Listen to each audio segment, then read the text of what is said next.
은빛 장로교의 김사무엘 목사입니다. 오늘은 요한복음 3장 14절에서 16절을 가지고 하나님이 세상을 이처럼 사랑하사 하는 제목으로 은혜를 나누도록 하겠습니다. 어느 누구도 부인할 수 없는 명제 하나를 꼽으라고 한다면 그것은 반드시 죽는다는 명제일 것입니다. 이 사실에 대하여 의의를 제기할 멍청한 분은 우리 가운데 한 분도 계시지 않을 줄 압니다. 근데 문제는 너무 많은 사람들이 마치 자기가 영원히 살 것처럼 착각하고 산다는 데 문제가 있는 것입니다. 사람은 누구나 반드시 죽는다는 것을 알고 인정도 하지만 자기는 죽음과는 전혀 상관없는 것처럼 생각하면서 산다면 이 사람처럼 어리석은 사람이 어디 있겠습니까? 또 다른 명제 하나를 꼽는다면 누구나 반드시 한 번은 하나님을 대면해야 한다는 것입니다. 많은 사람들이 살아있을 땐 하나님을 무시하며 마치 영원히 하나님을 대면하지 않을 것 같이 살고 있지만 반드시 한 번은 하나님을 대면해야만 합니다. 이 세상에 살 땐 용하게도 잘 피했습니다. 불의한 재산도 모으고 거짓말도 하면서 죄와 불의를 쌓으며 떵떵거리며 잘 먹고 잘 살았습니다. 그러나 하나님이 이 세상을 심판하실 때 하나님을 만날 날이 반드시 오고야 맙니다. 그래서 아모스 선지자는 이렇게 엄중히 경고하고 있습니다. 그러므로 이스라엘아, 내가 이와 같이 내게 행하리니, 내가 이것을 내가 행하리니 이스라엘아, 내 하나님 만나기를 예비하라. 한 번은 주일날 예배를 마치고 LA에 사는 성도님을 데려다주고 교회로 돌아오기 위해서 101번 후레이를 타기 위해 웨스턴 북쪽으로 올라가다가 비보리 블루드에서 라이턴을 해야 했습니다. 그때 거기에 무인 카메라가 설치되어 있었는데 몇 주가 지난 후에 제가 빨간불에 라이턴 하는 것이 사진에 찍혀 벌금 용지 381불이 날아왔습니다. 근데 그 사진을 보면서 제 스스로가 얼마나 창피했던지, 이제 그 차에는 저 혼자가 있지 않았습니까? 그러니까 목을 꼭 매고 있던 넥타이를 풀고 거기다 와이셔츠 윗단추까지 하나 풀어제치고 왼쪽을 쫙 째려다 보면서 라이턴을 하는 그 모습이 찍혔으니 그 모습이 얼마나 과간이겠습니까? 그러면 정신 차리고 그 다음에 그러지 말아야 되겠다 하고 자기 죄를 인정하고 벌금을 보내면 되었을 텐데 그걸 인정하지 못하겠다고 어필을 했습니다.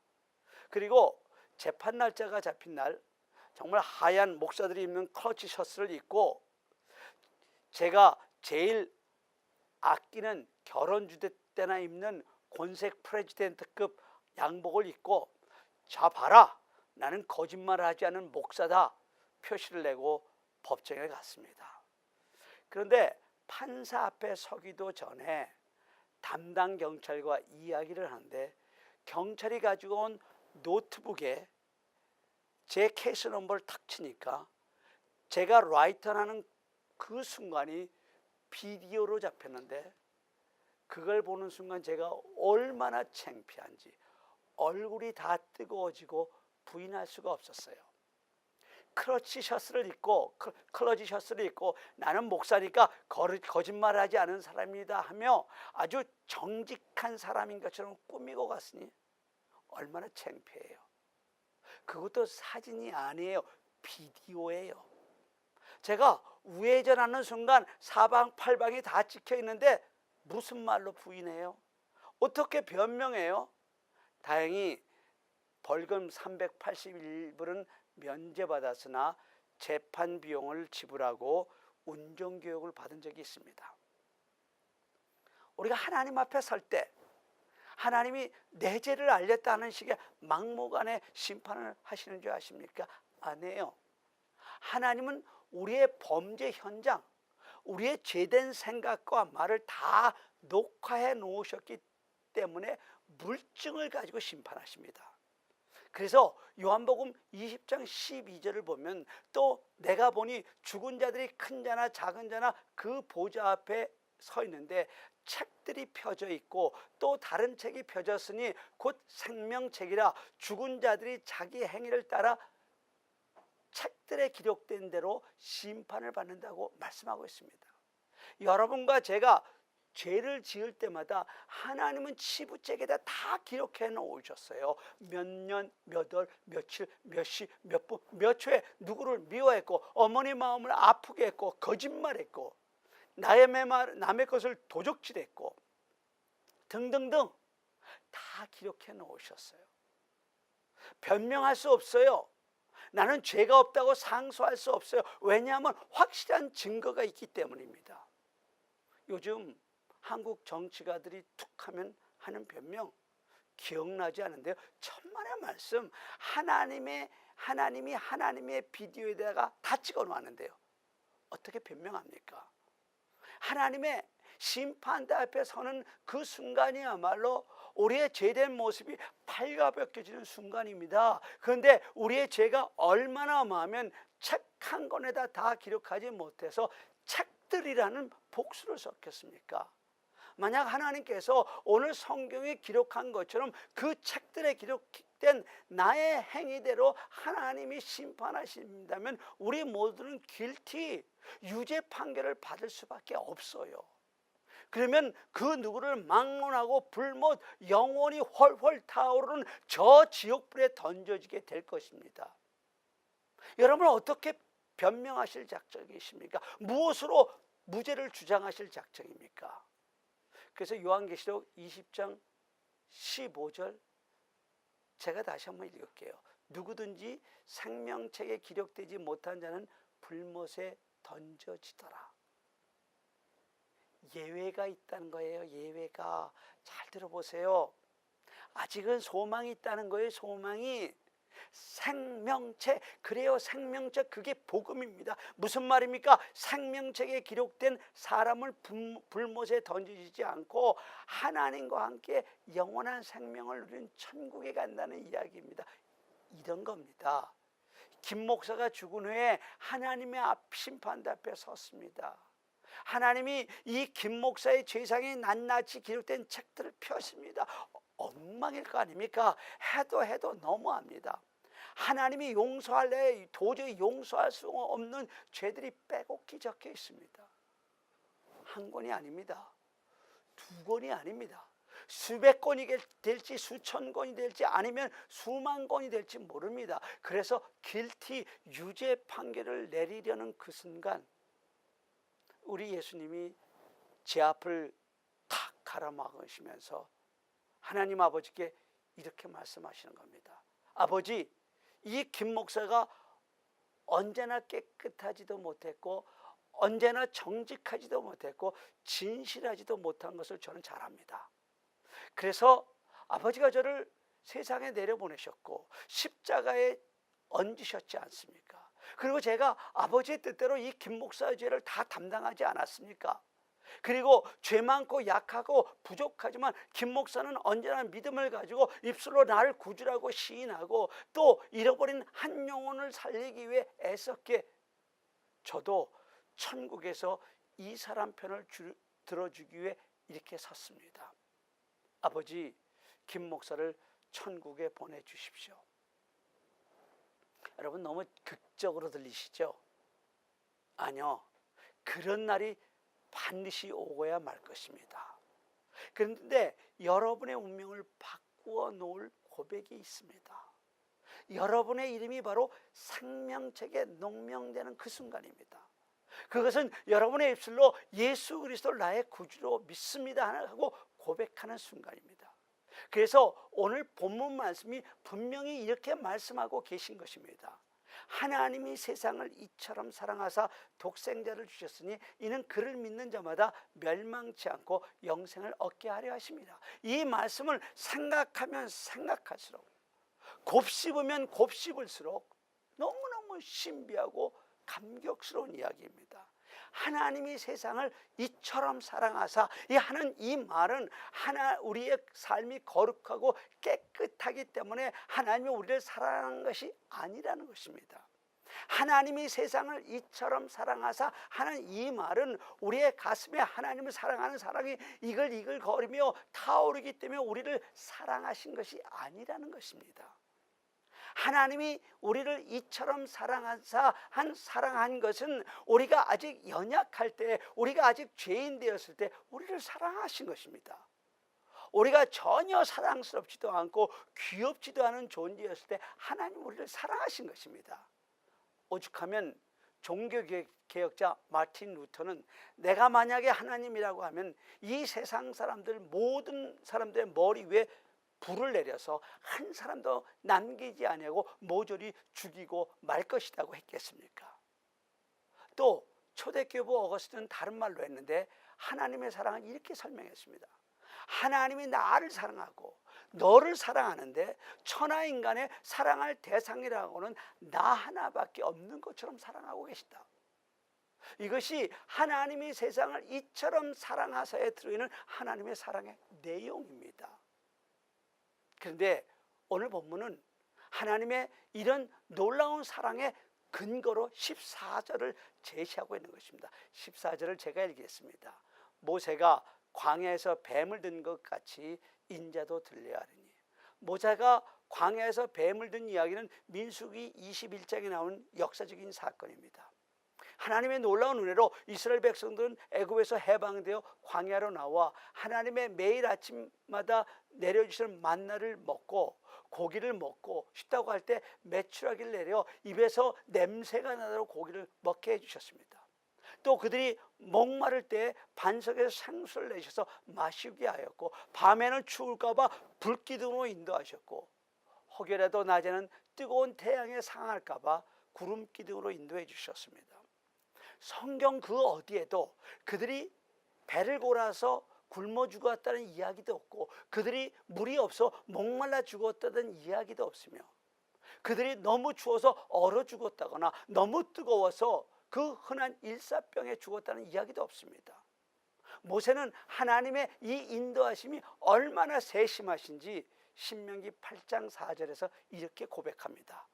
이 40년 동안에 내 의복이 헤어지지 아니하였고 내 발이 부릅뜨지 아니하였느니라. 그런데도 그들은 입만 열면 불평합니다. 원망을 일과 삼아 살아갔습니다. 때로는 모세를 향해 돌을 들고 치려고 하였습니다. 불평을 듣다 참지 못하신 하나님이 광야에 불뱀을 풀어놓으셨습니다. 그리고 사람들은 불뱀에 물리면 죽게 되어 있었습니다. 불뱀에 물리기만 하면 온몸이 퉁퉁 붓다가 그만 죽고 맙니다. 사정이 이렇게 되자 그들이 모세를 찾아와서 우리가 잘못했으니 하나님께 기도해서 우리를 좀 살려달라고 애원합니다. 모세가 하나님 앞에 엎드려 기도합니다. 하나님, 이 백성을 이대로 죽어가게 하겠습니까? 이 백성을 긍휼히 여겨 주십시오. 하나님 살려주세요. 하나님이 그때 주신 처방은 노뱀을 만들어서 긴 장대 끝에 매달아 누구든지 쳐다볼 수 있게 하라는 것입니다. 그러면 그 노뱀을 쳐다보는 사람들은 다 살아난다는 것입니다. 모세의 말을 들은 백성들이 하나님의 약속의 말씀을 믿고 구름대처럼 몰려나서 노뱀을 바라보았습니다. 그러면 불뱀에 물려 온몸에 독이 퍼지고 열이 펄펄 나고 숨이 깔딱깔딱 넘어가던 사람이라도 노뱀을 쳐다볼 때 언제 그랬냐듯이 다 살아났습니다. 그런데 우리가 살다 보면 아주 고집센 사람들이 있거든요. 자기 경험, 자기 지식, 자기 이성만 의지하지 다른 사람들의 말은 전혀 듣지 않고 믿지도 않는 사람들이 있거든요. 거기에다가 지금 자신은 뱀에 물려 죽어가는데 뱀을 쳐다보면 산다고 하니 죽어도 믿어지지 않는 겁니다. 그런 사람들은 아마 이랬을 거예요. 이랬을 것입니다. 야, 그런 말도 안 되는 소리 하지 말라고. 별의별 약을 다 써도 낫지 않은데 내가 지금 뱀에 물려 죽어가는데 그 지긋지긋한 뱀을 다시 쳐다봐? 그런 말도 안 되는 소리 집어치우고 그러고들 있지 말고 빨리 나가 다른 약 찾아봐. 그런 사람들은 예 없이 다 죽었을 것입니다. 우리 주님의 십자가가 그런 겁니다. 제가 15절을 읽겠습니다. 이는 그를 믿는 자마다 영생을 얻게 하려 하심이라. 우리 예수님은 우리의 모든 죄를 짊어지시고 해골이라고는 하는 골고다 언덕의 십자가에서 돌아가셨습니다. 십자가 위에서 우리의 모든 죄와 온갖 저주를 다 담당하셨습니다. 그래서 이사야 선지자가 이렇게 선언한 것입니다. 그가 찔림은 우리의 허물 때문이요 그가 상함은 우리의 죄악 때문이라. 그가 징계를 받음으로 우리가 평화를 누리고 그가 채찍에 맞음으로 우리가 나음을 받았도다. 이제 누구든지 그 십자가를 나를 위한 죽음이라는 것을 믿으면, 예수님의 십자가의 죽음이 나의 죽음을 대신하는 죽음이었다는 것을 믿으면 누구든지 구원받는다는 것입니다. 그리고 예수님을 구세주로 주님으로 영접하기만 하면 누구든지 구원을 받는다는 것입니다.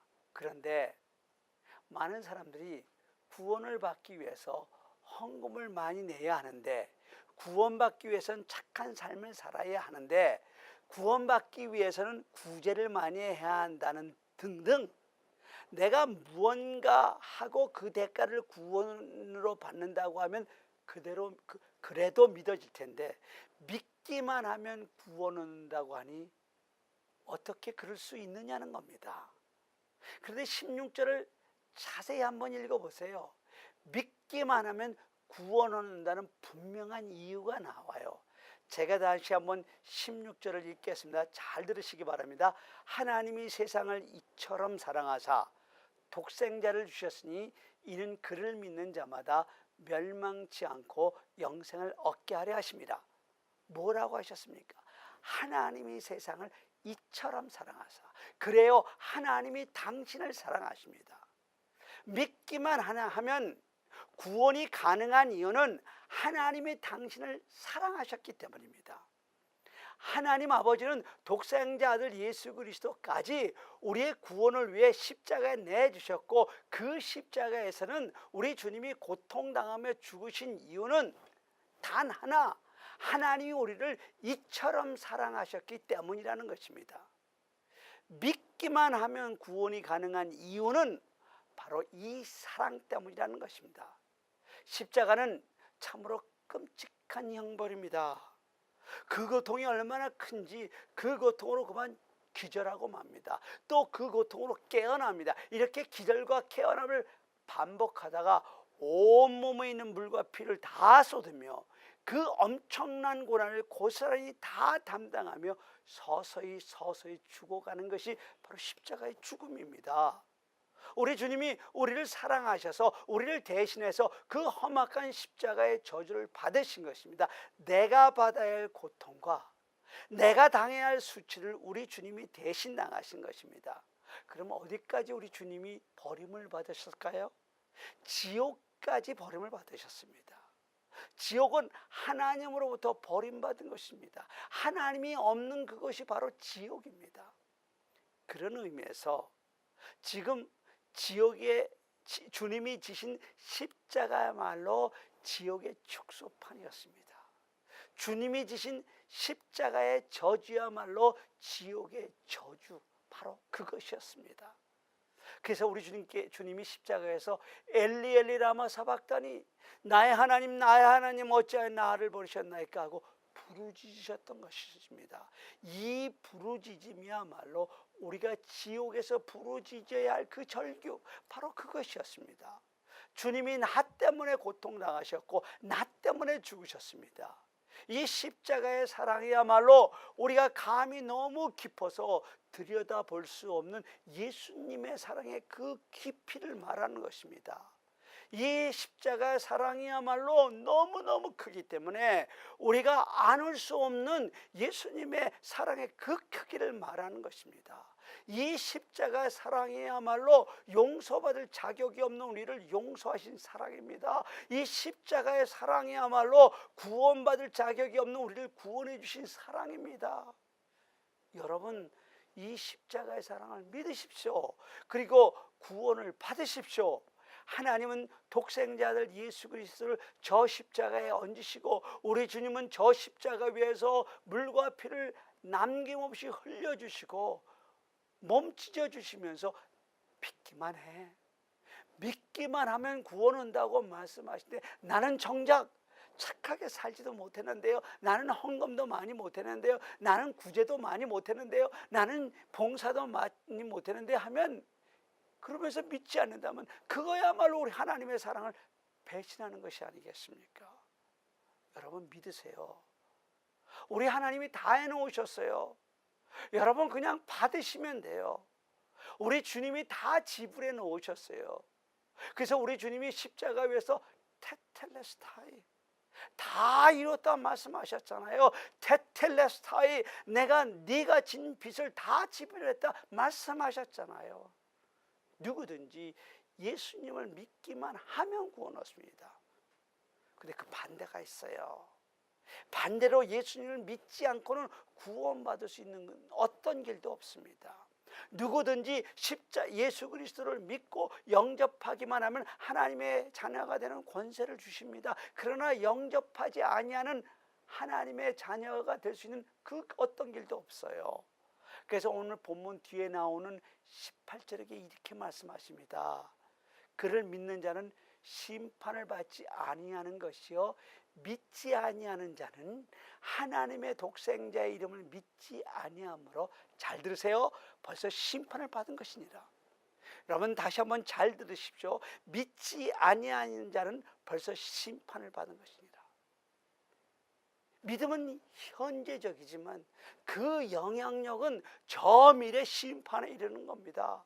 우리 가운데 그런 분이 계시면 안 되겠지만 혹 믿고 싶어도 믿어지지 않는 분이 계실지 모릅니다. 그런 분들에게 두려운 마음으로 권면드립니다. 믿으세요. 믿지 않으면 믿게 해달라고 기도하세요. 믿지 아니하면 벌써 심판을 받은 것이라고 말씀하지 않습니까? 얼마나 두려운 말씀입니까? 믿으셔야 합니다. 다 해놓으셨어요. 하나님이 다 해놓으셨어요. 예수님이 십자가 위에서 내 대신 죽고 지옥에까지 내려가셨다고 했는데요, 그런데도 믿어지지 않는다면 그런 분에게 이미 심판이 임하고 있는 것입니다. 우리 주님은 당신 때문에 십자가에서 그 엄청난 고난을 다 받고 돌아가셨는데 그 사랑이 믿어지지 않는다면 그거야말로 저주받은 심판이 아니겠습니까? 믿으셔야 합니다. 그런데 이처럼 크고 깊은 하나님의 사랑을 믿지 못하고 주님을 영접하지 못한 사람에게 두렵게도 그 사랑의 무게만큼이나 심판도 무겁고 엄하다는 사실입니다. 그래서 정말 간절한 마음으로 다시 여러분에게 권면드립니다. 우리 주 예수 그리스도를 믿으셔야 합니다. 이야기를 하나 하고 말씀을 마치도록 하겠습니다. 뚜껑이 딱 막힌 병이 태평양 바다를 10년 동안 떠다니고 있다고 가정해 봅시다. 뚜껑을 꽉 막고 10년을 바다 가운데 떠 있어도 물 한 방울이 병 속으로 들어올 수 없는 것입니다. 우리 하나님의 사랑은 이 우주 공간에 가득 차고 넘치고 있습니다. 이 시간 이 성전에 예수님의 구원하는 사랑이 가득 차서 흘러 넘치고 있습니다. 주의 말씀을 증거할 때마다 강물처럼 폭포수처럼 구원의 생수가 이 강단에서 흘러 넘치고 있습니다. 문제는 당신의 마음의 문이 열려 있지 않다는 것입니다. 문제는 주의 이름을 부르는 자는 구원을 얻으리라고 분명히 말씀하셨는데도 당신이 입을 열어 예수님을 구주로 구세주로 고백하지 않기 때문에 우리 하나님의 사랑이 이 우주 공간에 가득 차고 흘러 넘치는데도 구원의 생수가 단 한 방울도 당신에게 들어갈 수가 없는 것입니다. 그래서 라디오만 틀면, 텔레비전만 틀면 복음이 홍수를 이루는데도 당신의 마음에는 예수 그리스도의 복음이 구원의 생수가 한마디도 들어갈 수 없는 것입니다. 다시 한번 간절한 마음으로 권면드립니다. 우리 주 예수 그리스도를 믿으셔야 합니다. 이 시간 마음의 문을 여시기를 바랍니다. 입을 열어 주님은 나의 구주라고 고백하시기 바랍니다. 당신이 마음의 문만 열기만 하면 당신은 지금 이 자리에서 이 순간부터 이 시간부터 하나님의 자녀가 되는 권세를 누리게 되고 주님이 당신을 찾아가셔서 당신을 구원하시고 영생을 주십니다. 이 시간 눈을 감고 저를 따라 한번 고백하시기 바랍니다. 다 같이 눈을 감으시기 바랍니다. 하나님, 제가 믿습니다. 예수님이 지신 십자가는 저의 죄를 대신하여 지신 십자가이고, 예수님의 그 죽으심은 저를 대신하신 죽음인 것을 믿습니다. 제 마음을 열고 주님을 저의 구세주로 영접합니다. 주님, 저에게 들어오시옵소서. 예수 그리스도의 이름으로 기도하옵나이다. 아멘.